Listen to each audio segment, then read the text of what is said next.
नमस्कार दोस्तों, स्वागत है आपका वेद व्यास स्टडी चैनल पर। आज हम लोग बिहार ऑब्जेक्टिव जीके के तहत जो है बिहार की जलवायु को कवर करने वाले हैं। यह वीडियो जो है बिहार के आगामी सभी परीक्षाओं के लिए उपयोगी साबित होगा। चाहे आप बिहार टीचर एग्ज़ाम की तैयारी कर रहे हो, चाहे 70वीं बीपीएससी की तैयारी कर रहे हो, चाहे बिहार पुलिस एग्ज़ाम की तैयारी करो, सारे में जो है बिहार से संबंधित जो है 2 से 3 प्रश्न, किसी में 3 से 4 प्रश्न जो है आपको देखने को मिल जाते हैं। इसीलिए यह वीडियो जो है आपके लिए उपयोगी साबित होगा। तो चलिए आज के पहले क्वेश्चन से स्टार्ट करते हैं। पहला सवाल है कि बिहार की जलवायु कितनी स्पष्ट ऋतुएं दृष्टिगोचर होती है। तो ये होता है आपका 3। ऑप्शन बी जो है इसका राइट आंसर होगा। देखिए बिहार में जो है वर्ष भर में 3 ऋतुएं पड़ती है। ग्रीष्म ऋतु जो कि मार्च से मध्य जून तक रहता है, और वर्षा ऋतु जो कि मध्य जून से मध्य अक्टूबर तक रहता है, और शरद ऋतु जो कि मध्य अक्टूबर से फरवरी तक चलता है। तो ये भी आपको याद रखना है। बिहार राज्य में ग्रीष्म ऋतु कब आरंभ होती है? तो ग्रीष्म ऋतु जो है ये आपका अप्रैल के माह में आरंभ होती है। ऑप्शन बी जो है इसका राइट आंसर होगा। बिहार में सबसे गर्म स्थान कौन सा है? तो सबसे गर्म स्थान जो है ये आपका गया है। ऑप्शन ए जो है इसका राइट आंसर होगा। नेक्स्ट चलते हैं। बिहार में किस महीने में चक्रवातीय तूफान आते हैं? तो चक्रवातीय तूफान जो है ये आपका मई जून महीने में आता है। ऑप्शन बी इसका राइट आंसर होगा। देखिए ये चक्रवातीय तूफान जो है आपके बंगाल की खाड़ी से आते हैं, तो ये भी आपको याद रखना है। बिहार का दक्षिणी गंगा मैदान जो कि मई जून में चपेट में आता है, किसके चपेट में आता है? तो ये आता है आपका लू के चपेट में।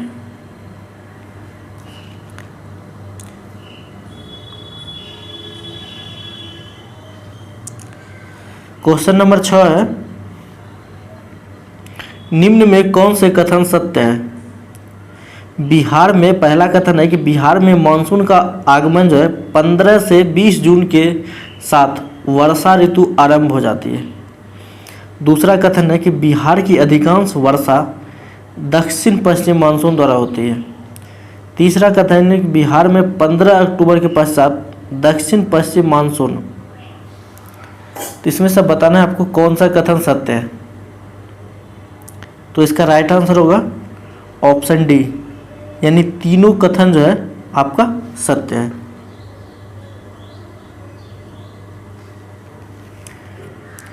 अगला सवाल है कि निम्न में कौन बिहार में होने वाली औसत वार्षिक वर्षा को सही ढंग से व्यक्त करता है? तो बिहार में जो औसत वार्षिक वर्षा है वो आपका है 200 CM। ये आपका जो है राज्य के पूर्वी भाग में होता है, ठीक है। लेकिन औसत वर्षा जो है, वार्षिक वर्षा जो है आपका 100 CM से 150 CM के बीच होता है। ऑप्शन सी जो है आपका राइट आंसर होगा। ये आपका शेष राज्य में होता है। ये 200 CM जो है ये आपका राज्य के जो है पूर्वी और उत्तरी भाग में होता है, और ये 100 CM से लेकर 150 CM जो है उत्तरी पूर्वी को छोड़कर जितने भी शेष राज्य हैं वहाँ होता है।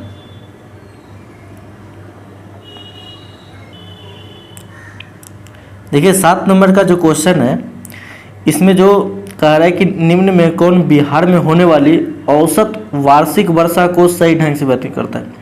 इसमें औसत वार्षिक वर्षा है, तो औसत वार्षिक वर्षा जो होगा आपका 100 CM से लेकर 150 CM के बीच। ऑप्शन सी जो है इसका राइट आंसर होगा। क्वेश्चन नंबर 8 है, कहता है कथन ए जो है बिहार में सर्वाधिक वर्षा किशनगंज में होती है।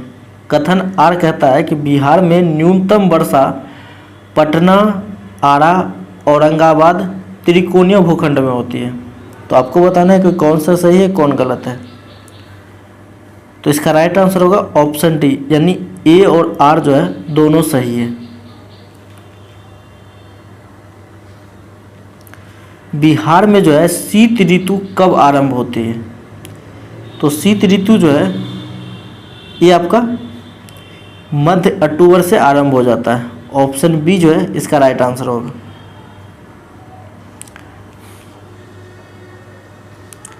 नेक्स्ट सवाल है कि निम्न कथनों को गौर करें। पूर्ण शीत ऋतु की वर्षा रबी फसल के लिए अत्यंत उपयोगी है। कथन 2 है कि कोपेन के अनुसार बिहार का उत्तरी भाग यानी CWG वर्गीकरण के अंतर्गत शामिल है। कौन सा कथन इसमें सत्य है? तो इसका राइट आंसर होगा ऑप्शन सी, यानी 1 और 2 दोनों।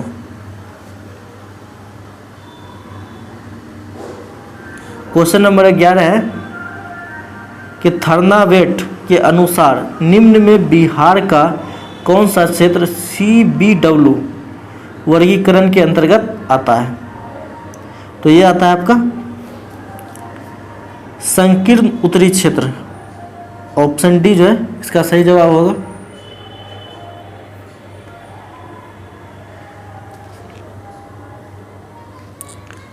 अगला कथन है, अगला सवाल है, कथन ए कहता है कि बिहार में मानसून की समाप्ति के पश्चात तापमान गिरने लगता है।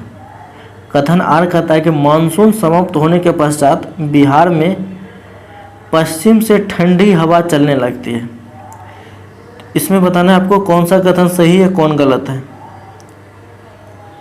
तो इसका राइट आंसर होगा ऑप्शन सी, यानी कथन ए और आर जो है दोनों सही है।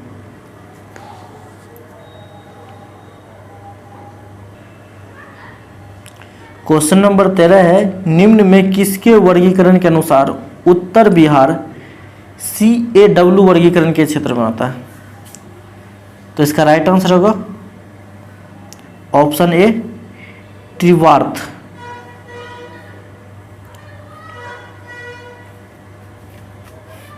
बिहार राज्य को कितने कृषि जलवायु प्रदेशों में बांटा गया है? तो ये बांटा गया आपका 4। ऑप्शन बी जो है इसका राइट आंसर होगा। अगर 4 की अगर इसमें पश्चिमोत्तर का मैदान आ जाता है पहला में, दूसरा आपका पूर्वी मैदानी भाग आ जाता है, तीसरा जो है दक्षिण पश्चिम का मैदान आ जाता है, और चौथा जो है आपका पठारी क्षेत्र का मैदान आ जाता है। यही जो है आपको कृषि जलवायु प्रदेश ये चारों है।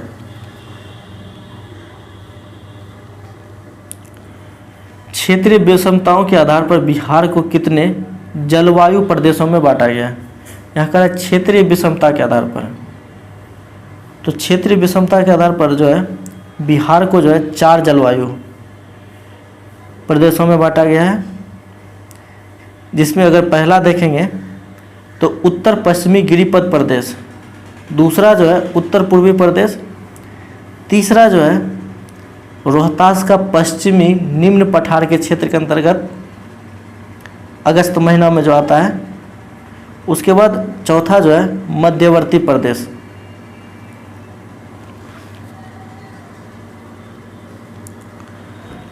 अगला सवाल कहता है कि निम्न कथनों पर गौर करें। हिमालय के गिरिपथ के समीप स्थित बिहार राज्य का उत्तरी भाग 1400 मिमी यानी मिलीमीटर वर्षा प्राप्त करता है। कथन 2 कहता है कि हिमालय के गिरिपथ प्रदेश में ग्रीष्मकाल छोटा तथा शीतकाल लंबा होता है। तो कौन सा कथन सही है? तो इसका राइट आंसर ऑप्शन डी, यानी 1 और 2 दोनों।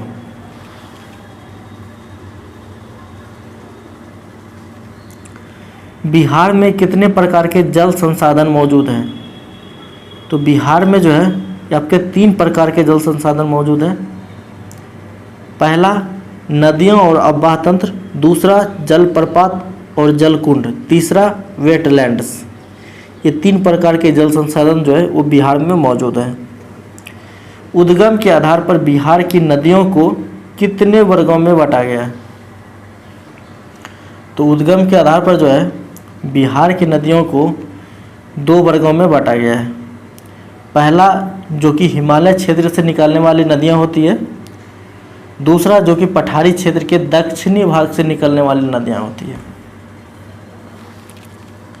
नेक्स्ट सवाल, निम्न में बिहार की किस नदी का उद्गम हिमालय क्षेत्र में है? कहता है कि बिहार की किस नदी का उद्गम जो है हिमालय क्षेत्र में है। तो ये है आपका सरयू, गंगा और गंडक, यानी इनमें सभी।